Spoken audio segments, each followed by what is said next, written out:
अस्सलाम वालेकुम। कच्चे कीमे के कबाब बनाने के लिए टिप्स। कच्चे कीमे के कबाब के लिए कीमा बारीक पिसा हुआ होना चाहिए। कबाब बनाने के लिए प्याज को कश करके इसका पानी निचोड़ कर कबाब में शामिल करें, नहीं तो कबाब टूट जाएंगे।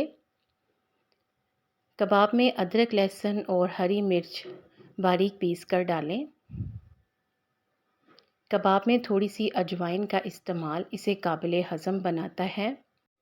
कबाब में अच्छी बाइंडिंग के लिए इसमें मैदा या बेसन भूनकर शामिल करें, या फिर आप एक डबल रोटी का स्लाइस गीला करके निचोड़ के शामिल कर दें, तो इससे कबाब टूटने से बच जाएंगे। कुछ लोग कबाब की बाइंडिंग के लिए इसमें अंडा भी शामिल करते हैं। आप अपनी पसंद से, अपनी मर्ज़ी से चाहें तो स्लाइस शामिल कर लें, या फिर अंडा, या फिर मैदे को या बेसन को भूनकर शामिल कर लें। मोटा कुटा हुआ खुश्क धनिया और ज़ीरा कबाब के जायके को बढ़ाते हैं। कबाब का साइज़ दरमियाना रखें और इसे दरमियानी आंच पर ही फ्राई करें। कबाब को फ्राई करने के लिए पहले पैन या तवे को अच्छी तरह गर्म कर लें, फिर तेल डालकर कबाब डाल दें। इससे कबाब तवे के साथ नहीं चिपकेंगे।